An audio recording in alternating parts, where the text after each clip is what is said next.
नमस्कार साथियों, welcome to crazy GK trick. जैसा कि मंथली करंट अफेयर हम हर मंथ के स्टार्टिंग में कवर करते हैं, तो हम आज के सेशन में अप्रैल मंथ के सभी इंपॉर्टेंट करंट अफेयर को कंप्लीट करेंगे। बहुत सारे ऐसे क्वेश्चंस हैं जो आने वाली एग्जाम में डेफिनेटली आपसे पूछे जा सकते हैं, इसलिए वीडियो को आप एंड तक जरूर देखिएगा। मंथली करंट अफेयर के प्रीवियस वीडियो देखने के लिए आप प्लेलिस्ट को फॉलो कर सकते हैं। इसके अलावा आप free.crazyjktrick.com वेबसाइट पर विजिट करेंगे तो वहाँ पर सिस्टमेटिक आपको करंट अफेयर के साथ साथ अदर सब्जेक्ट की प्लेलिस्ट भी मिल जाएगी।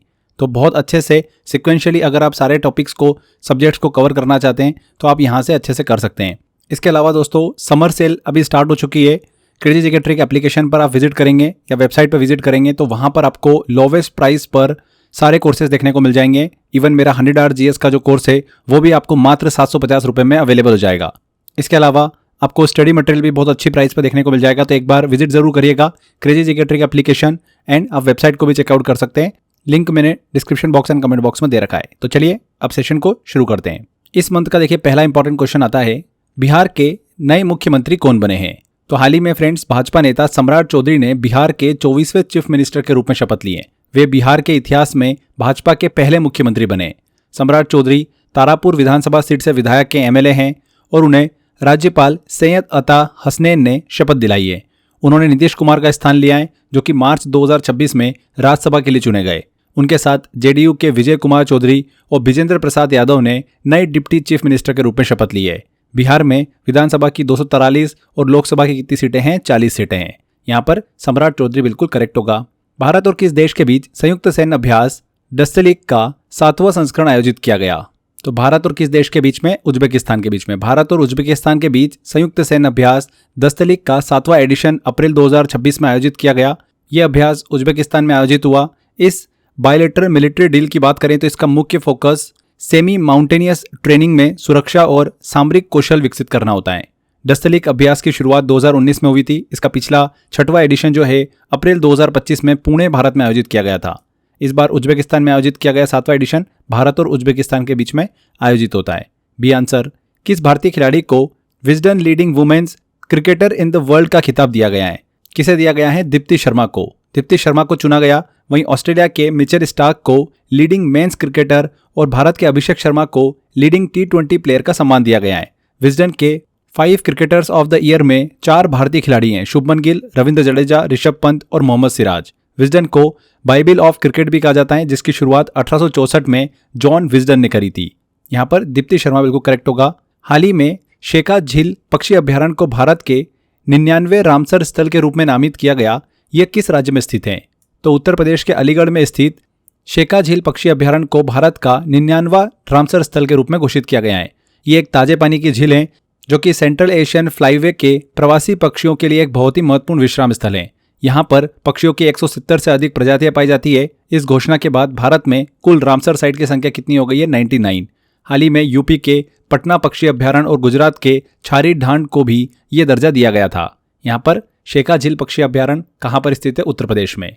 अप्रैल 2026 में जारी भारत की पहली state of India's bats report के अनुसार किस राज्य में चमगादड़ों की विविधता सबसे अधिक है? तो इस रिपोर्ट के अनुसार पश्चिम बंगाल में 68 प्रजातियां जो है चमगादड़ों की देखने को मिली और चमगादड़ों की विविधता में पहले स्थान पर आए पश्चिम बंगाल, जबकि मेघालय दूसरे स्थान पर आए। ये रिपोर्ट नेचर कंजर्वेशन फाउंडेशन और बेट कंजर्वेशन इंटरनेशनल द्वारा जारी की गई है। रिपोर्ट के अनुसार भारत में चमगादड़ों की कुल 135 प्रजातियां पाई जाती हैं।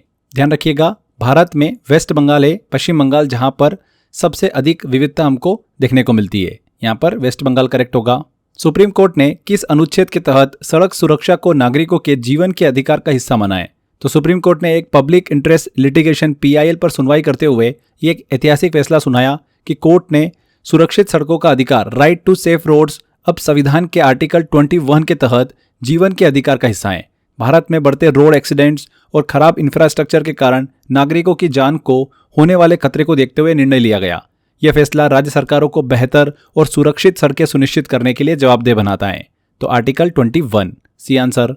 वित्त वर्ष 2025-26 में भारत वैश्विक स्तर पर पेटेंट दाखिल करने के मामले में किस स्थान पर है? तो 2025-26 फाइनेंशियल ईयर की बात हो रही है। इसमें भारत पेटेंट फाइलिंग करने के मामले में दुनिया का 6ठा सबसे बड़ा देश बन गया है। पिछले वित्त वर्ष की तुलना में इसमें 30.2% की शानदार बढ़ोतरी दर्ज की गई। इस वर्ष भारत में रिकॉर्ड 1,43,729 पेटेंट फाइल किए गए, जिसमें से लगभग 69% डोमेस्टिक एप्लीकेंट्स द्वारा दाखिल किए गए पेटेंट एक लीगल राइट है जो किसी नए आविष्कार के लिए दिया जाता है। वैश्विक स्तर पर चीन पहले और अमेरिका दूसरे स्थान पर है। भारत छठे स्थान पर आए। फाइनेंशियल ईयर 2025-26 की बात करें तो सी आंसर। FIDE महिला कैंडिडेट्स टूर्नामेंट 2026 जीतने वाली पहली भारतीय महिला कौन बनी है? तो भारतीय ग्रैंड मास्टर R वैशाली ने साइप्रस में आयोजित FIDE विमेंस कैंडिडेट्स टूर्नामेंट 2026 जीतकर इतिहास रच दिया है। यह प्रतिष्ठित टूर्नामेंट जीतने वाली पहली भारतीय महिला भी बन गई है। इस जीत के साथ ही उन्होंने विमेंस वर्ल्ड चेस चैंपियनशिप के लिए भी क्वालिफाई कर लिया है। कैंडिडेट्स टूर्नामेंट की बात करें तो चेस की दुनिया का दूसरा सबसे महत्वपूर्ण आयोजन है जो कि वर्ल्ड चेस चैंपियनशिप के लिए एक क्वालिफायर की तरह काम करता है। यहाँ पर R वैशाली। 61वें फेमिना मिस इंडिया वर्ल्ड 2026 का खिताब किसने जीता है? तो 61वें फेमिना मिस इंडिया का खिताब जीता है गोवा की साध्वी सतीश सेल ने। इसका ग्रैंड फिनाले ओडिशा के भुवनेश्वर में आयोजित किया गया था। साध्वी गोवा राज्य से ये प्रतिष्ठित ताज जीतने वाली पहली महिला भी बन गई है। उन्हें पूर्व विजेता निकिता पोरवाल ने ताज पहनाया। अब वह तंजानिया में होने वाले जो आने वाले टाइम में मिस वर्ल्ड होने वाला है 2027, उसमें भारत का प्रतिनिधित्व करेगी, रिप्रेजेंट करेगी भारत को। फेमिना मिस इंडिया एक नेशनल ब्यूटी पेजेंट है जिसे द टाइम्स ग्रुप द्वारा आयोजित किया जाता है। यहाँ पर साध्वी सतीश सेल सी आंसर। वर्ष 2026 के गोल्डमैन पर्यावरण पुरस्कार के संबंध में कौन सा कथन सही है? बहुत ही अच्छा क्वेश्चन है। इसे ग्रीन नोबेल के रूप में जाना जाता है, तो बिल्कुल करेक्ट।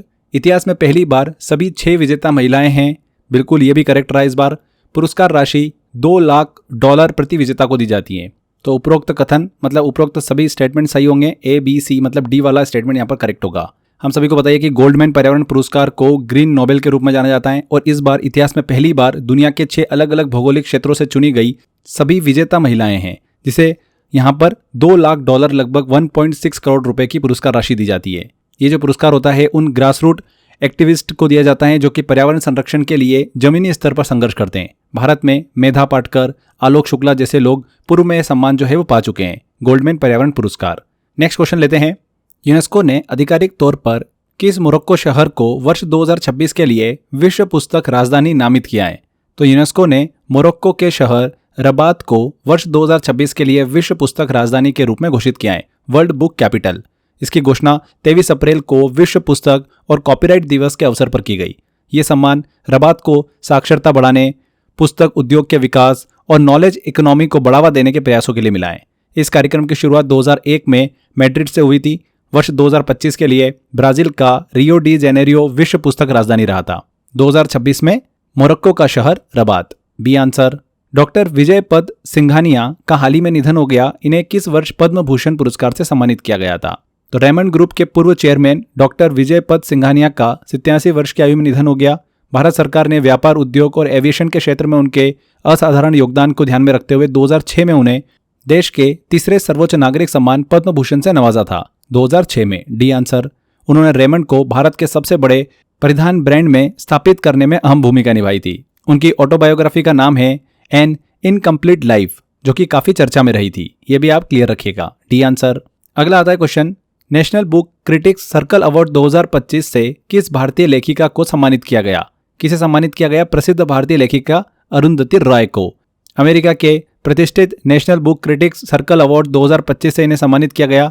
उन्हें ये पुरस्कार उनकी पुस्तक मदर मेरी कम्स टू मी के लिए दिया गया, जो उनकी मां मेरी रॉय के साथ उनके रिश्तों और जीवन के संघर्षों पर आधारित हैं। अरुंधति रॉय को 1997 में अपनी किताब the God of small things के लिए बुकर प्राइज भी मिल चुका है। यहाँ पर सी आंसर। भारत सरकार द्वारा जनगणना 2027 का ब्रांड एम्बेसडर किसे नियुक्त किया गया? तो भारत सरकार के गृह मंत्रालय ने जनगणना 2027 के लिए मशहूर सेंड आर्टिस्ट सुदर्शन पटनायक को ब्रांड एम्बेसडर नियुक्त किया है। ओडिशा के पुरी से ताल्लुक रखने वाले पटनायक अंतर्राष्ट्रीय स्तर पर अपनी रेत कला के लिए काफी ज्यादा प्रसिद्ध हैं। वे अपनी कला के माध्यम से लोगों को इस जनगणना में भाग लेने के लिए अवेयर करेंगे। उन्हें 2014 में पद्मश्री भी मिल चुका है। यहाँ पर सुदर्शन पटनायक। B answer. वर्ष 2026 का लता दीनानाथ मंगेशकर पुरस्कार किसे प्रदान किया गया? तो नोबेल शांति पुरस्कार विजेता कैलाश सत्यार्थी को वर्ष 2026 का लता दीनानाथ मंगेशकर पुरस्कार दिया गया। ये सम्मान उन्हें समाज सेवा और बच्चों के अधिकारों के लिए किए गए उनके महान कार्यों के लिए मिला है। इस पुरस्कार की शुरुआत 2022 में भारत रत्न लता मंगेशकर की स्मृति में हुई थी। इसके पहले विजेता कौन है? प्रधानमंत्री नरेंद्र मोदी। 2026 का लता दीनानाथ मंगेशकर पुरस्कार दिया गया कैलाश सत्यार्थी को। नेक्स्ट आता है क्वेश्चन। फाइनेंशियल ईयर 2025-26 में भारत का कुल निर्यात कितने रिकॉर्ड स्तर तक पहुंच गया है? तो वित्तीय वर्ष 2025-26 में भारत का कुल निर्यात टोटल एक्सपोर्ट $860 बिलियन के ऐतिहासिक रिकॉर्ड स्तर पर पहुंच गया है। इसमें गुड्स और सर्विसेज दोनों शामिल हैं। केंद्रीय वाणिज्य और उद्योग मंत्री पीयूष गोयल ने इसकी घोषणा करते हुए बताया कि अब तक का सबसे उच्चतर स्तर है, हाईएस्ट एवर। पिछले वर्ष 2024-25 में यह आंकड़ा $825 बिलियन का था और अब कितना हो गया है, $860 बिलियन। यहाँ पर बी आंसर। अप्रैल 2026 में भारत के 95 शतरंज ग्रैंड मास्टर कौन बने हैं? तो कोलकाता पश्चिम बंगाल के 22 वर्षीय चेस प्लेयर अरोन्यक घोष भारत के 95 शतरंज ग्रैंड मास्टर बने हैं। उन्होंने ये उपलब्धि अप्रैल 2026 में हासिल करी। इनसे पहले मयंक चक्रवर्ती भारत के 94 और आरव डेंगला 93 ग्रैंड मास्टर बने थे। विश्वनाथ आनंद भारत के पहले ग्रैंड मास्टर थे, 1988 में भारत के पहले ग्रैंड मास्टर बने थे, जबकि कोनेरू हम्पी भारत की पहली महिला ग्रैंड मास्टर थी। यहाँ पर ए आंसर करेक्ट होगा, अरोन्यक घोष। भारतीय मूल के चंद्रिका प्रसाद संतोखी का हाल ही में निधन हो गया। वे किस देश के पूर्व राष्ट्रपति थे? तो भारतीय मूल के चंद्रिका प्रसाद का हाल ही में निधन हुआ। वे सूरीनाम के पूर्व राष्ट्रपति थे। उन्होंने 2020 से 2025 तक राष्ट्रपति के रूप में वहां पर सेवा दी। भारतीय मूल बिहार के होने के कारण उन्होंने 2020 में राष्ट्रपति पद की शपथ मतलब ओथ संस्कृत में लेकर दुनिया भर का ध्यान खींचा था। उन्हें भारत सरकार द्वारा वर्ष 2021 में प्रतिष्ठित प्रवासी भारतीय सम्मान से नवाजा गया था। यहाँ पर सूरीनाम, डी आंसर। 16 वर्ष से कम उम्र के बच्चों के लिए सोशल मीडिया पर प्रतिबंध लगाने वाला एशिया का पहला देश कौन बना है? कौन बना है? इंडोनेशिया। 16 वर्ष से कम उम्र के बच्चों के लिए सोशल मीडिया पर बैन लगाने वाला एशिया का पहला देश बना। ये नियम यूट्यूब, टिकटॉक, इंस्टाग्राम, फेसबुक जैसे प्लेटफॉर्म पर लागू होगा। इसका मुख्य कारण क्या है, उद्देश्य क्या है? बच्चों को हानिकारक ऑनलाइन कंटेंट, साइबर बुलिंग और डिजिटल एडिक्शन से बचाना। यहाँ पर दिसंबर 2025 में ऑस्ट्रेलिया ऐसा प्रतिबंध लगाने वाला दुनिया का पहला देश बना था। एशिया का पहला देश कौन सा बना है? इंडोनेशिया। अगला आता है संयुक्त राष्ट्र यूएन की 20 सिटीज टुवर्ड्स जीरो वेस्ट पहल की पहली सूची में भारत के किस शहर को शामिल किया गया? तो केरल के तटीय शहर वर्कला को संयुक्त राष्ट्र की 20 सिटीज टुवर्ड्स जीरो वेस्ट पहल की पहली सूची में शामिल किया गया है। यह घोषणा 30 मार्च 2026 को international day of zero waste के अवसर पर की गई। इस पहल का नेतृत्व UN secretary general advisory board द्वारा किया जा रहा है, जिसे यूएनईपी का समर्थन प्राप्त है। वर्कला को यह वैश्विक सम्मान कचरा कम करने, वेस्ट रिडक्शन और सर्कुलर इकोनॉमी को बढ़ावा देने में दिखाए गए शानदार नेतृत्व और नवाचार के लिए दिया गया है। यहाँ पर वर्कला। चंद्रमा की फ्लाई बाय मिशन के लिए चुनी गई पहली महिला कौन है? तो नासा के आर्टेमिस 2 मिशन के लिए क्रिस्टिना कोच को चुना गया है, जो कि चंद्रमा की फ्लाई बाय मिशन पर जाने वाली दुनिया की पहली महिला अंतरिक्ष यात्री बनेगी। फ्लाई बाय का मतलब है कि स्पेसक्राफ्ट चंद्रमा पर लैंड नहीं करेगा, बल्कि उसकी कक्षा लूनर ऑर्बिट में घूमकर वापस पृथ्वी पर आएगा। क्रिस्टिना कोच के पास पहले से ही एक महिला द्वारा सबसे लंबी 328 दिन का स्पेस फ्लाइट का रिकॉर्ड भी है। इस मिशन का उद्देश्य 50 साल बाद इंसानों को फिर से चंद्रमा के करीब ले जाना है। तो क्रिस्टिना कोच यहाँ पर ए आंसर। संगीत जगत की दिग्गज गायिका आशा भोसले का 12 अप्रैल 2026 को निधन हो गया। उन्हें भारत सरकार द्वारा किस वर्ष पद्म विभूषण से सम्मानित किया गया था? इंपॉर्टेंट क्वेश्चन है, आने वाली एग्जाम में पूछा जा सकता है। प्रसिद्ध गायिका आशा भोसले का 12 अप्रैल को हाल ही में निधन हुआ। 92 वर्ष की आयु में इनका निधन हुआ। उन्होंने 20 से अधिक भाषाओं में लगभग 12,000 से अधिक गीत रिकॉर्ड करे हैं। भारत सरकार ने उन्हें वर्ष 2008 में देश के दूसरे सर्वोच्च नागरिक सम्मान पद्म विभूषण से सम्मानित किया था। इसके अलावा उन्हें सन 2000 में भारतीय सिनेमा का सर्वोच्च सम्मान दादा साहब फाल्के भी मिल चुका है। 2011 में एक अनोखा रिकॉर्ड उनके नाम है। उनका नाम दुनिया में सबसे अधिक गीत रिकॉर्ड करने वाली कलाकार के रूप में गिनीज वर्ल्ड रिकॉर्ड में भी दर्ज है। फ्रेंड्स, यहाँ पर 2008 बिल्कुल करेक्ट होगा। इनसे रिलेटेड एग्जाम में क्वेश्चन पूछा सकता है, ध्यान रखिएगा। WWF मछली राष्ट्रीय पुरस्कार 2026 से किसे सम्मानित किया गया? तो राजस्थान की फॉरेस्ट गार्ड अनीता चौधरी को WWF मछली नेशनल अवार्ड 2026 से सम्मानित किया गया है। उन्हें यह पुरस्कार वन्य जीव संरक्षण, वाइल्ड लाइफ कंजर्वेशन और शेरगढ़ वन्य जीव अभ्यारण्य में 500 से अधिक मगरमच्छों का सफल रेस्क्यू करने के लिए दिया गया। इस पुरस्कार का नाम रणथंभौर की प्रसिद्ध बाघिन मछली के नाम पर रखा गया है।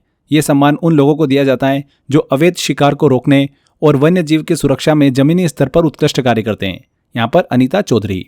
हाल ही में जारी 100 सबसे प्रभावशाली लोगों की सूची में किस भारतीय अभिनेता को शामिल किया गया है 2026 की सूची में?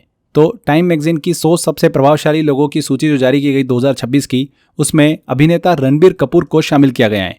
वे इस साल लिस्ट में जगह बनाने वाले एकमात्र भारतीय अभिनेता हैं। इसके अलावा गूगल के सुंदर पिचाई और मशहूर शेफ विकास खन्ना को भी इस वैश्विक सूची में स्थान दिया गया। यहाँ पे पूछा गया कि इस सूची में कौन भारतीय अभिनेता को शामिल किया गया? रणबीर कपूर।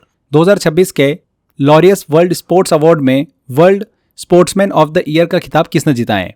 तो मैड्रिड में आयोजित लॉरियस वर्ल्ड स्पोर्ट्स अवार्ड 2026 में स्पेनिश टेनिस स्टार है कार्लोस अल्कराज, उनको world sportsman of the year के रूप में चुना गया है। वहीं महिलाओं की श्रेणी में बेलारूस की टेनिस खिलाड़ी है आरेना सबलेंका, उन्हें world sports women of the year का खिताब दिया गया। इन पुरस्कारों को स्पोर्ट्स का ऑस्कर भी कहा जाता है। यहाँ पर कार्लोस अल्कराज। नेक्स्ट है, भारत का पहला पेट्रोग्लिफ शिलालेख संरक्षण पार्क कहाँ पर स्थापित किया जा रहा है? तो भारत का पहला पेट्रोग्लिफ कंजर्वेशन पार्क लद्दाख के लेह में स्थापित किया जा रहा है। इसका उद्देश्य क्या है? हजारों साल पुरानी शेल नक्काशी को जलवायु परिवर्तन और विकास कार्यों से सुरक्षित रखना। लद्दाख में नियोलिथिक पीरियड के लगभग 400 पेट्रोग्लिफ साइट्स हैं जहां पर जानवरों के चित्र और प्राचीन भाषाओं के शिलालेख इंक्रिप्शंस मिलते हैं। ये पार्क इन प्रागैतिहासिक प्री हिस्टोरिक प्रतीकों को इंफ्रास्ट्रक्चर डेवलपमेंट के दबाव से बचाने में मदद करेगा। कहां पर स्थापित किया जा रहा है? लद्दाख में। हॉकी इंडिया वार्षिक पुरस्कार 2025 में पुरुष प्लेयर ऑफ द ईयर किसे मिला है? बलबीर सिंह सीनियर पुरस्कार। तो नई दिल्ली में आयोजित हॉकी इंडिया वार्षिक पुरस्कार 2025 में पंजाब के हार्दिक सिंह को पुरुष की श्रेणी में प्लेयर ऑफ द ईयर का खिताब दिया गया। इस पुरस्कार को बलबीर सिंह सीनियर पुरस्कार के रूप में भी जाना जाता है। महिला श्रेणी में यह सम्मान हरियाणा की नवनीत कौर को दिया गया है। इसके साथ ही दिग्गज खिलाड़ी जफर इकबाल को major Dhyan Chand lifetime achievement award भी दिया गया। यहाँ पर हार्दिक सिंह। खेलो इंडिया ट्राइबल गेम्स 2026 में किस राज्य ने पदक तालिका में शीर्ष स्थान प्राप्त किया? तो छत्तीसगढ़ के रायपुर में आयोजित पहले खेलो इंडिया ट्राइबल गेम 2026 में कर्नाटक ने पदक तालिका में शीर्ष स्थान प्राप्त किया। कर्नाटक ने कुल 38 मेडल जीते हैं, 23 गोल्ड, 8 सिल्वर और 7 ब्रॉन्ज मेडल। ओडिशा 57 मेडल के साथ दूसरे स्थान पर रहा है। हालांकि मेडल की संख्या ज्यादा रही, बट सबसे ज्यादा गोल्ड मेडल जो है कर्नाटक ने जीते, इसलिए पदक तालिका में पहले स्थान पर कर्नाटक रहा है, दूसरे पर ओडिशा रहा। अगला आता है क्वेश्चन, वित्तीय वर्ष 2025-26 में भारत का रक्षा निर्यात कितने रुपए के सर्वकालिक उच्च स्तर पर पहुंच गया है? तो फाइनेंशियल ईयर 2025-26 में भारत का रक्षा निर्यात डिफेंस एक्सपोर्ट रिकॉर्ड 38,424 करोड़ के ऐतिहासिक स्तर पर पहुंच गया है। ये पिछले वर्ष के मुकाबले 62.6% की शानदार वृद्धि है। वर्तमान में Bharat BrahMos missile system, radar और बख्तरबंद वाहनों जैसे उपकरण दुनिया भर के 80 से अधिक देशों को निर्यात कर रहा है। देश में रजिस्टर्ड डिफेंस एक्सपोर्टर की संख्या भी बढ़कर 145 हो गई है, जो कि भारत के आत्मनिर्भर रक्षा क्षेत्र की सबसे बड़ी सफलता को भी दर्शाता है। यहाँ पर 38,424 crore B answer. Next question आता है, भारत की सबसे महंगी पेंटिंग यशोदा एंड कृष्णा 1,67,000 करोड़ में बिकी है। इसे किसने बनाया है? तो महान चित्रकार राजा रवि वर्मा द्वारा 1890 के दशक में बनाई गई पेंटिंग यशोदा और कृष्णा मुंबई में 167 करोड़ में नीलाम हुई है, ऑक्शन हुई। इसके साथ ही यह भारत की मोस्ट एक्सपेंसिव पेंटिंग भी बन गई। इस पेंटिंग को मुंबई स्थित ऑक्शन हाउस सफरॉन आर्ट द्वारा बेचा गया और इसे सीरम इंस्टीट्यूट के चेयरमैन साइरस पूनावाला ने खरीदा है। यहाँ पर हमने राजा रवि वर्मा की बात करी, उनको मॉडर्न इंडियन आर्ट का पाइनियर माना जाता है। इस सेल ने MF हुसैन की पेंटिंग का पिछला रिकॉर्ड तोड़ा है। यहाँ पर राजा रवि वर्मा करेक्ट होगा। We the people of India decoding a nation symbols पुस्तक के लेखक कौन है? तो प्रसिद्ध कर्नाटक शास्त्रीय संगीत गायक और लेखक TM कृष्णा ने इस बुक को लिखा है। इस किताब में भारत के नेशनल सिंबल्स जैसे कि राष्ट्रगान, राष्ट्रीय ध्वज और राजकीय प्रतीक के अर्थ और उनके क्रमिक विकास की कहानी बताई है। TM कृष्णा को वर्ष 2016 में उनके सामाजिक कार्यों और कला के लिए प्रतिष्ठित रेमन मैग्सेसे अवार्ड भी मिल चुका है। वे अपनी प्रभावशाली लेखन शैली और सामाजिक सक्रियता के लिए जाने जाते हैं। TM Krishna B answer. Athletics integrity unit द्वारा जारी डोपिंग उल्लंघन सूची में कौन सा देश शीर्ष पर है? तो हाल ही में AIU द्वारा जारी डोपिंग वायलेशन सूची में भारत 148 निलंबित एथलीटों के साथ में दुनिया में पहले स्थान पर है। केन्या 146 एथलीटों के साथ में दूसरे और रशिया तीसरे स्थान पर है। इस रिपोर्ट में डोपिंग के साथ साथ सैंपल के साथ छेड़छाड़ और टेस्ट से बचने जैसे गंभीर उल्लंघन भी शामिल हैं। यहाँ पर भारत पहले स्थान पर है। नेक्स्ट आता है, रोंगाली बिहू त्योहार किस राज्य के नववर्ष और वसंत ऋतु के आगमन को दर्शाता है? तो असम का प्रसिद्ध त्योहार है रोंगाली बिहू। अप्रैल में बड़े उत्साह के साथ सेलिब्रेट किया जाता है। ये त्योहार असमिया नए साल, न्यू ईयर और वसंत ऋतु के आगमन का प्रतीक होता है। इसे बोहाग बिहू भी कहा जाता है। ये मुख्य रूप से कृषि और प्रकृति की खुशी से जुड़ा हुआ उत्सव है। बिहू साल में 3 बार सेलिब्रेट किया जाता है। रोंगाली अप्रैल मतलब बुआई के समय पर, फिर होता है भोगाली जो कि होता है जनवरी कटाई के दौरान, और फिर होता है कोंगाली बिहू जो कि अक्टूबर में ये सेलिब्रेट होता है, प्रार्थना के रूप में जाना जाता है। तो रोंगाली बिहू की बात हो रही है। इसके दौरान पारंपरिक बिहू डांस और अलग अलग सांस्कृतिक प्रतियोगिता का आयोजन भी किया जाता है। बी आंसर यहाँ पर करेक्ट होगा, असम। नेक्स्ट आता है, sky tracks world airport awards 2026 के अनुसार भारत में सबसे उच्च रैंक वाला एयरपोर्ट कौन सा है? तो sky tracks world airport awards 2026 में दिल्ली का इंदिरा गांधी इंटरनेशनल एयरपोर्ट जो है वो भारत में पहले स्थान पर आए। वैश्विक स्तर पर दिल्ली को 28वीं रैंक मिली है, जबकि बेंगलुरु को 41, हैदराबाद को 43 स्थान दिया गया है। सिंगापुर का चांगी एयरपोर्ट जो है रिकॉर्ड 14वीं बार दुनिया का बेस्ट एयरपोर्ट चुना गया। स्काई ट्रैक्स बात करें तो एक अंतर्राष्ट्रीय रेटिंग एजेंसी है। इसके परिणामों को एविएशन इंडस्ट्री का ऑस्कर माना जाता है। ये रैंकिंग पूरी तरीके से दुनिया भर के यात्रियों के फीडबैक पर आधारित होती है। यहाँ पर इंदिरा गांधी इंटरनेशनल एयरपोर्ट भारत में सबसे उच्च रैंक वाला एयरपोर्ट बना है। A answer. नमो ड्रोन दीदी योजना के तहत ड्रोन पायलट प्रशिक्षण में किस राज्य ने देश में पहला स्थान प्राप्त किया है? तो नमो ड्रोन दीदी योजना के तहत ड्रोन पायलट ट्रेनिंग में कर्नाटक ने पूरे देश में पहला स्थान हासिल किया। कर्नाटक ने 145 महिला स्वयं सहायता समूह के सदस्यों को तकनीकी प्रशिक्षण दिया। इस सरकारी योजना का मुख्य उद्देश्य क्या है? ग्रामीण महिलाओं को सशक्त बनाना और उन्हें खेती में कीटनाशकों के छिड़काव जैसी एग्रीकल्चर सर्विसेज के लिए तैयार करना। इसके तहत चयनित महिलाओं को 15 दिनों का विशेष प्रशिक्षण भी दिया गया एंड रिमोट पायलट सर्टिफिकेट भी दिया गया ताकि वो अपनी आय बढ़ा सके। तो कौन सा राज्य पहले स्थान पर आए हैं? Karnataka. C answer. Chetak screen award 2026 में किस फिल्म को सर्वश्रेष्ठ फिल्म का पुरस्कार दिया गया? तो चेतक स्क्रीन अवार्ड 2026 में नीरज घायवान द्वारा निर्देशित फिल्म होम बाउंड को सर्वश्रेष्ठ फिल्म का पुरस्कार दिया गया। मुंबई में आयोजित इस भव्य समारोह को आलिया भट्ट और जाकिर खान जैसे सितारों ने होस्ट किया। फिल्म धुरंधर ने कुल 14 अवार्ड जीतकर एक नया रिकॉर्ड भी बनाया है, जिसमें रणवीर सिंह को बेस्ट एक्टर और आदित्य धर को बेस्ट डायरेक्टर के रूप में चुना गया। यामी गौतम को फिल्म हक के लिए सर्वश्रेष्ठ अभिनेत्री का पुरस्कार भी दिया गया। ये पुरस्कार समारोह द इंडियन एक्सप्रेस ग्रुप द्वारा आयोजित किए जाता है। यहाँ पर होम बाउंड बिल्कुल करेक्ट होगा, डी आंसर। वियतनाम के नए राष्ट्रपति कौन बने? तो वियतनाम के नए राष्ट्रपति के रूप में टो लेम को चुना गया। उन्हें 2026 से 2031 के कार्यकाल के लिए वियतनाम की संसद में 99% वोटों के साथ चुना गया है। टो लेम वियतनाम की कम्युनिस्ट पार्टी के चीफ भी हैं और वे अब इन दोनों प्रमुख पदों को एक साथ संभालेंगे। उन्होंने लुओंग कुओंग का स्थान लिया है। वियतनाम में राष्ट्रपति पद देश के सर्वोच्च नेतृत्व का हिस्सा होता है, जो विदेशी नीति और राष्ट्रीय सुरक्षा के मामले में महत्वपूर्ण भूमिका भी निभाता है। तो टो लेम यहाँ पर करेक्ट होगा। भारत ने फाइनेंशियल ईयर वित्त वर्ष 2025-26 में कितनी पवन ऊर्जा क्षमता जोड़कर अब तक का वार्षिक रिकॉर्ड बनाया है? Wind power capacity. तो भारत ने फाइनेंशियल ईयर 2025-26 के दौरान 6.05 गीगावाट विंड एनर्जी कैपेसिटी जोड़कर एक नया वार्षिक रिकॉर्ड बनाया है। यह अब तक की सबसे अधिक वार्षिक वृद्धि है, जिसने 2016-17 के पिछले रिकॉर्ड 5.5 गीगावाट को पीछे छोड़ दिया है। इस शानदार उपलब्धि के साथ Bharat wind energy installed capacity में दुनिया में चौथे स्थान पर पहुंच गया है। भारत में गुजरात सबसे अधिक पवन ऊर्जा क्षमता विंड पावर कैपेसिटी वाला राज्य है, गुजरात। यहाँ पर ए आंसर बिल्कुल करेक्ट होगा। 6.05 गीगावाट विंड एनर्जी कैपेसिटी जोड़कर एक नया वार्षिक रिकॉर्ड स्थापित किया है। नेक्स्ट है मिसेस इंटरनेशनल वर्ल्ड क्लासिक 2026 का खिताब जीतने वाली पहली भारतीय महिला कौन बनी है?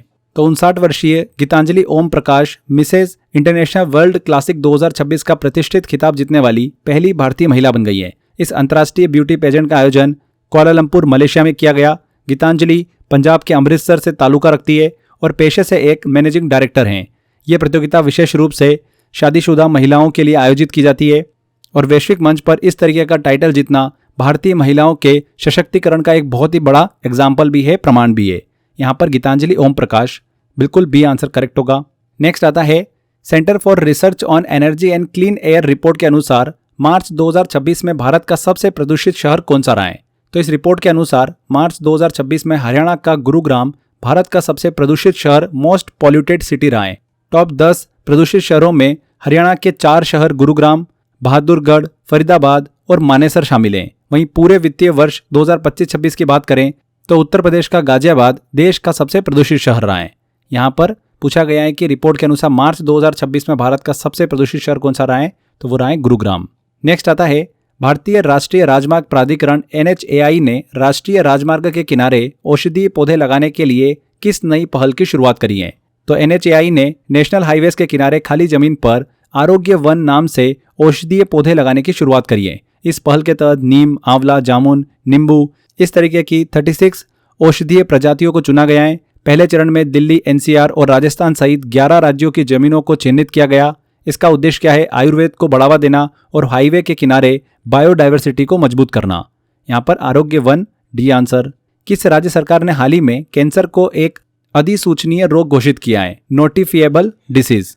तो कौन से राज्य सरकार ने? तेलंगाना। तेलंगाना राज्य सरकार ने कैंसर को आधिकारिक रूप से एक अधिसूचनीय रोग घोषित किया है। अब राज्य के सभी सरकारी और प्राइवेट हॉस्पिटल और लैब के लिए यह अनिवार्य मैंडेटरी होगा कि वे कैंसर के किसी भी नए केस की जानकारी मिलने के 1 महीने के अंदर स्टेट पोर्टल पर उसकी रिपोर्ट करें।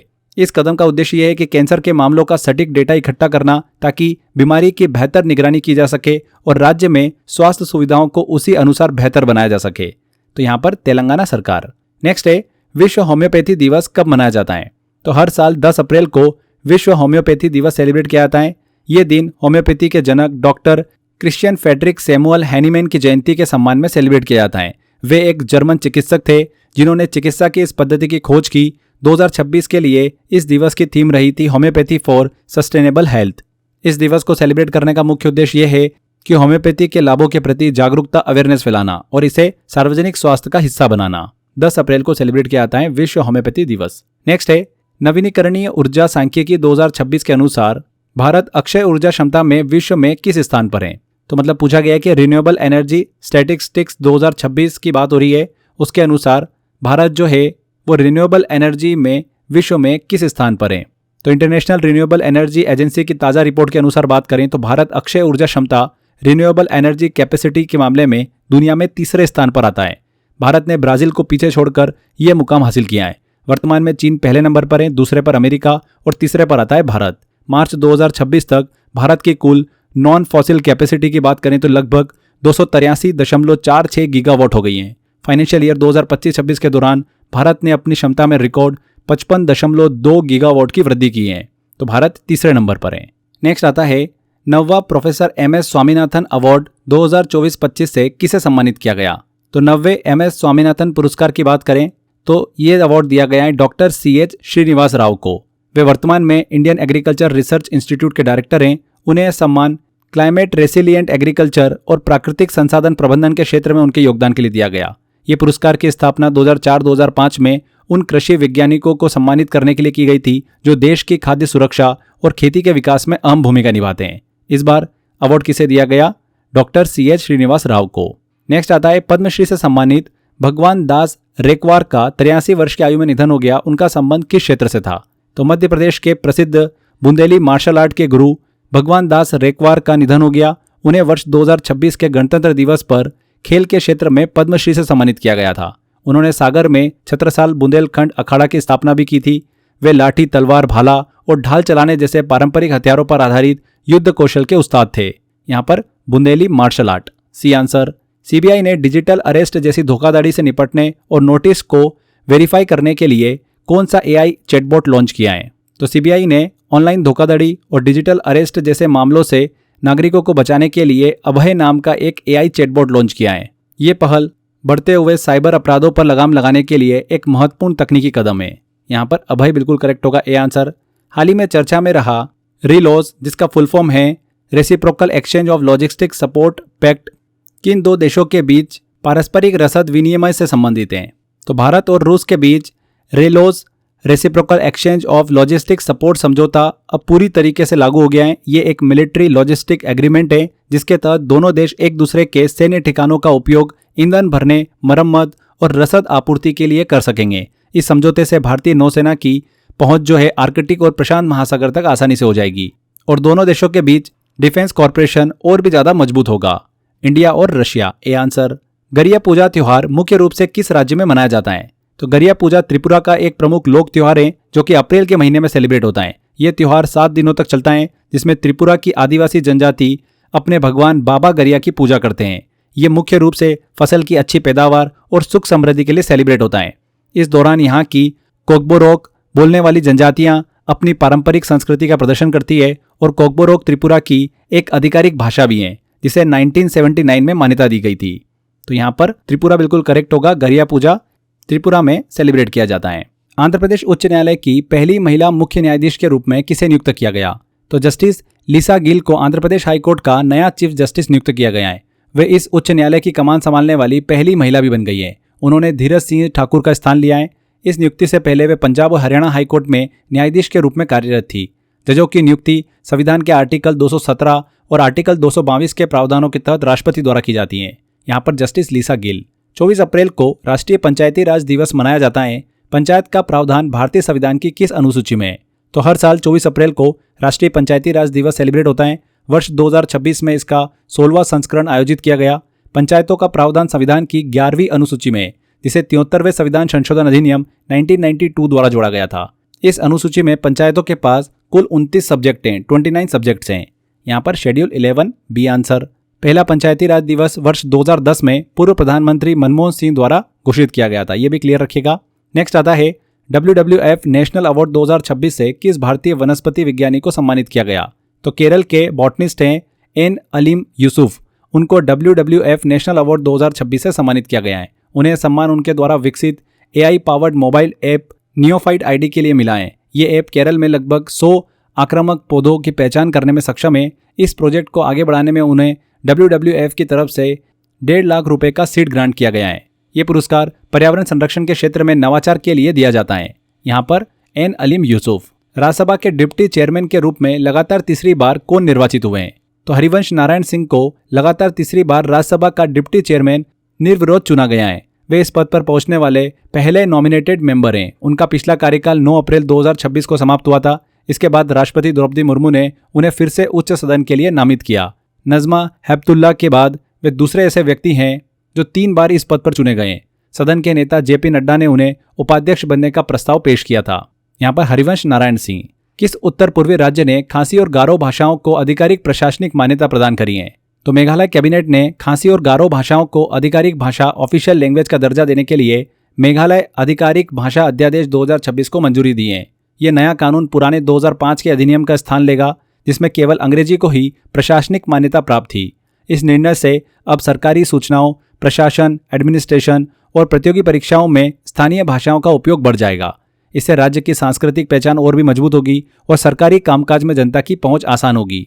किस उत्तर पूर्वी राज्य ने खासी और गारो भाषाओं को आधिकारिक प्रशासनिक मान्यता प्रदान करी है? Meghalaya. Para Archer of the year 2025 पुरस्कार से किसे सम्मानित किया गया है?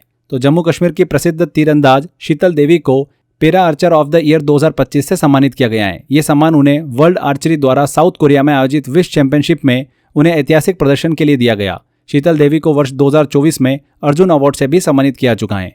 19 वर्ष की उम्र में उन्होंने पैरा तीरंदाजी में अंतर्राष्ट्रीय स्तर पर कई पदक जीतकर भारत का गौरव भी बढ़ाया है।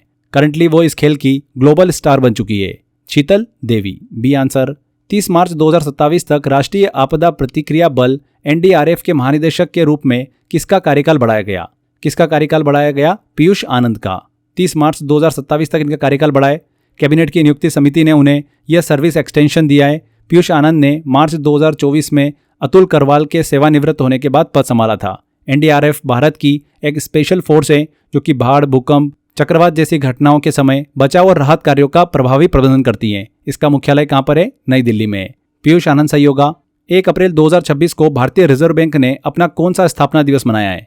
तो 1 अप्रैल 2026 को RBI ने 91वें स्थापना दिवस सेलिब्रेट किया, 91।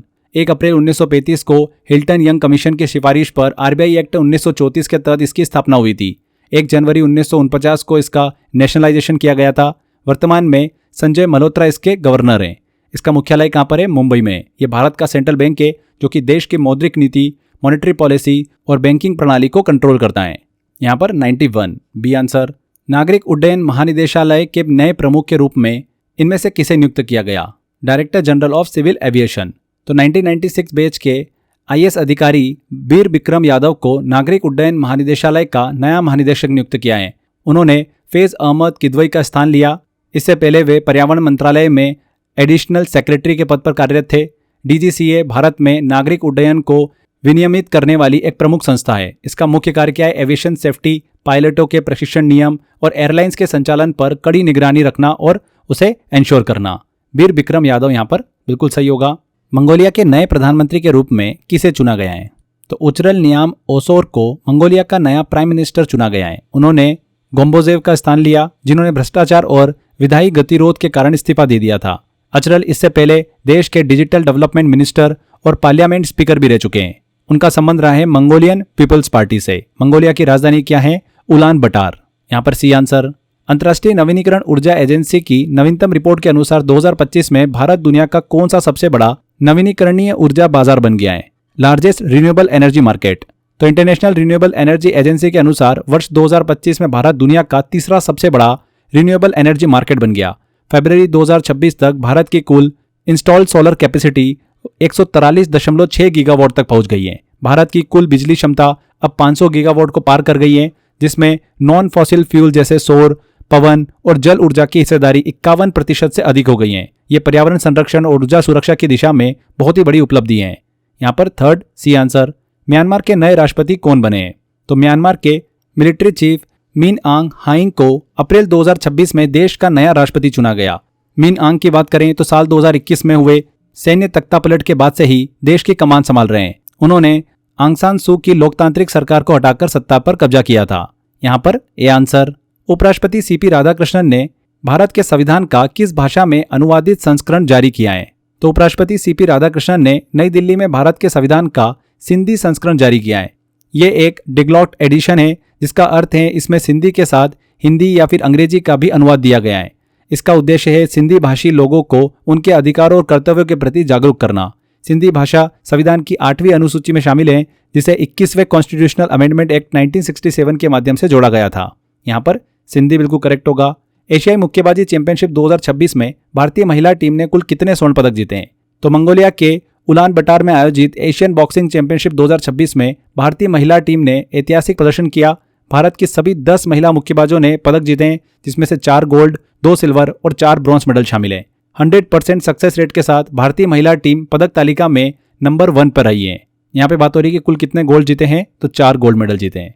इराक के नए राष्ट्रपति कौन बने? तो इराक की संसद ने अनुभवी कुर्द नेता निजार अमेदी को देश का नया राष्ट्रपति चुना है। वे इराक के एनवायरमेंट मिनिस्टर भी रह चुके हैं। इराक की बात करें तो उसकी राजधानी क्या है? बगदाद है। यहाँ की मुद्रा इराकी दिनार है।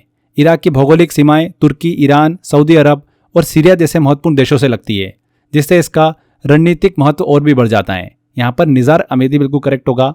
अप्रैल 2026 में कौन सा बंदरगाह भारत का सबसे बड़ा ऑटोमोबाइल निर्यात केंद्र बना है?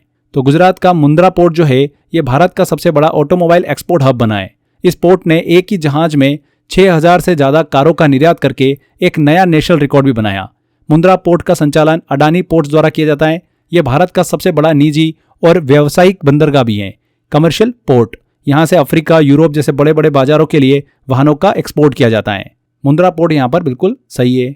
अप्रैल 2026 में UIDAI द्वारा लद्दाख को जम्मू कश्मीर से अलग एक स्वतंत्र पहचान दी गई। आधार कार्ड के संदर्भ में लद्दाख का नया प्रशासनिक कोड क्या है? तो UIDAI ने आधार डेटाबेस में बदलाव करते हुए लद्दाख को जम्मू कश्मीर से अलग एक स्वतंत्र पहचान दी है। अब लद्दाख के लिए नया एडमिनिस्ट्रेटिव कोड 39 आवंटित किया गया है, जबकि जम्मू कश्मीर का कोड है 01। यह बदलाव जम्मू कश्मीर पुनर्गठन अधिनियम 2019 के तहत किया गया है। अब सरकारी फॉर्म और KYC प्रक्रियाओं में लद्दाख एक अलग विकल्प के रूप में उपलब्ध होगा, जिससे सरकारी योजनाओं की ट्रैकिंग बहुत ही सटीकता से की जा सकेगी। यहाँ पर 39 बिल्कुल सही होगा। 14 अप्रैल 2026 को डॉक्टर BR अम्बेडकर की 135वीं जयंती मनाई गई। डॉक्टर BR अम्बेडकर को भारत रत्न किस वर्ष दिया गया था? तो इन्हें मरणोपरांत भारत रत्न दिया गया था। 1990 में भारत के सर्वोच्च नागरिक सम्मान भारत रत्न से इन्हें सम्मानित किया गया था। बाबा साहब अम्बेडकर स्वतंत्र भारत के पहले कानून मंत्री और संविधान की ड्राफ्टिंग कमेटी के अध्यक्ष थे। भारतीय संविधान के निर्माण में उनकी अद्वितीय योगदान के कारण उन्हें फादर ऑफ इंडियन कॉन्स्टिट्यूशन भी कहा जाता है। उन्होंने अपना पूरा जीवन सामाजिक समानता और दलितों के अधिकारों के लिए समर्पित कर दिया। 1990 में उन्हें भारत रत्न से सम्मानित किया गया था, मरणोपरांत दिया गया था। B answer. हंगरी के नए प्रधानमंत्री के रूप में किसे चुना गया? तो हंगेरियन राजनीति में एक बड़ा बदलाव करते हुए तिस्जा पार्टी के नेता पीटर मगियार को नया प्रधानमंत्री चुना गया है। उनकी पार्टी ने संसदीय चुनाव में 2/3 सुपर मेजोरिटी हासिल करी है। इस जीत के साथ ही विक्टर ऑर्बन का 16 साल का लंबा शासन समाप्त हो गया है। हंगरी की राजधानी क्या है? बुडापेस्ट है। हाल ही में पीटर मगियार वहां पर प्रधानमंत्री के रूप में चुने गए। D answer. केंद्र सरकार ने परमाणु ऊर्जा आयोग के अध्यक्ष के रूप में किसका कार्यकाल अप्रैल 2027 तक बढ़ा दिया है? तो केंद्र सरकार ने डॉक्टर अजित कुमार मोहंती का कार्यकाल परमाणु ऊर्जा आयोग के अध्यक्ष के रूप में अप्रैल 2027 तक बढ़ा दिया है। वे डिपार्टमेंट ऑफ एटॉमिक एनर्जी के सचिव भी हैं। इससे पहले उन्होंने भाभा एटॉमिक रिसर्च सेंटर के डायरेक्टर के रूप में भी अपनी सेवाएं दी हैं। AEC की बात करें तो भारत की सर्वोच्च संस्था है जो देश में परमाणु ऊर्जा से जुड़ी नीतियों और योजनाओं का निर्धारण करती हैं। इसका हेडक्वार्टर कहाँ पर है? मुंबई में है। यहाँ पर doctor Ajit Kumar Mohanty. Delhi Dehradun economic corridor के अंतर्गत बना 12 किलोमीटर लंबा एशिया का सबसे बड़ा एलिवेटेड वाइल्ड लाइफ कॉरिडोर किस राज्य में स्थित है? मोस्ट इंपॉर्टेंट क्वेश्चन है ये।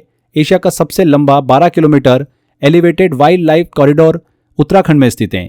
ये दिल्ली देहरादून इकोनॉमिक कॉरिडोर का हिस्सा है और राजाजी नेशनल पार्क से गुजरता है। इस कॉरिडोर का निर्माण इसलिए किया गया ताकि सड़क के ऊपर से गाड़ियां निकल सके और नीचे से वन्य जीव बिना किसी खतरे के सुरक्षित रूप से गुजर सके। इस कॉरिडोर के बनने से दिल्ली और देहरादून के बीच की यात्रा का समय 6 घंटे से घटकर मात्र 2.5 घंटे ही रह गया है। यहाँ पर उत्तराखंड बिल्कुल सही होगा, उत्तराखंड में स्थित है। अगला क्वेश्चन है, विश्व विरासत दिवस हर साल किस तिथि को मनाया जाता है? तो हर साल 18 अप्रैल को विश्व विरासत दिवस के रूप में सेलिब्रेट किया जाता है। इसे वर्ल्ड हेरिटेज डे भी कहते हैं। इसका उद्देश्य है दुनिया की कल्चर हेरिटेज के बारे में अवेयरनेस बढ़ाना और उनकी सेफ्टी एंड प्रोटेक्शन पर ध्यान देना। 18 अप्रैल यहाँ पर करेक्ट होगा। तो फ्रेंड्स यहाँ पर देखिए हमारे ये अप्रैल मंथ के सभी इंपॉर्टेंट करंट अफेयर कंप्लीट होते हैं। आई होप आपने वीडियो को बहुत ध्यान से देखा होगा। सभी महत्वपूर्ण प्रश्नों को हमने एक एक करके सॉल्व किया है। आप इस वीडियो का डिटेल PDF डाउनलोड कर सकते हैं एंड मॉक टेस्ट की प्रैक्टिस भी कर सकते हैं। इसके लिए करंट अफेयर का हमने आपके लिए देखिए एक स्पेशल पैकेज प्लान कर रखा है। OSS current affair, one stop solution current affair, एक ऐसा पैकेज है जो कि करंट अफेयर का आपको कंप्लीट सॉल्यूशन देता है। मंथली करंट अफेयर से लेकर करंट अफेयर मैगजीन या फिर आप मैराथन ले लो करंट अफेयर की, सारा डेटा आपको सिस्टमेटिक तरीके से इस पैकेज में अवेलेबल करा दिया गया है। टॉपिक वाइज करंट अफेयर भी आपको इसके अंदर मिल जाएंगे। करंट अफेयर को लेकर आपको अलग अलग डेटा डाउनलोड करने की बिल्कुल भी जरूरत नहीं है। एक पैकेज को एनरोल करो और बिल्कुल टेंशन फ्री हो जाओ। सारा के सारा इन्फॉर्मेशन आपको इसी में दिया गया है। एग्जाम से पहले लास्ट टाइम क्विक रिवीजन के लिए इसमें आपको 1000 क्वेश्चन भी मिल जाएंगे करंट अफेयर के लेटेस्ट, जिसकी आप प्रैक्टिस करके एग्जाम में जा सकते हैं। अभी रिसेंटली काफी एग्जाम हुई है और काफी बच्चों का रिव्यू आया है कि सर यहाँ से हमारा करंट अफेयर का पूरा सेक्शन बना है। तो आप इसको एनरोल कर सकते हैं। लिंक मैंने डिस्क्रिप्शन बॉक्स और कमेंट बॉक्स में दे रखा है। इसके अलावा आप crazy GK trick application download करोगे, वहां पर भी आपको ऑप्शन मिल जाएगा। तो आज के इस सेशन को ये एंड करते हैं फ्रेंड्स। आई होप आपको वीडियो काफी इन्फॉर्मेटिव लगा होगा। ज्यादा से ज्यादा वीडियो को लाइक कर दीजिएगा, शेयर कर दीजिएगा एंड कमेंट करके जरूर बताइएगा कि वीडियो कैसा लगा। मिलते हैं इस सीरीज के अगले वीडियो में। Till then bye bye.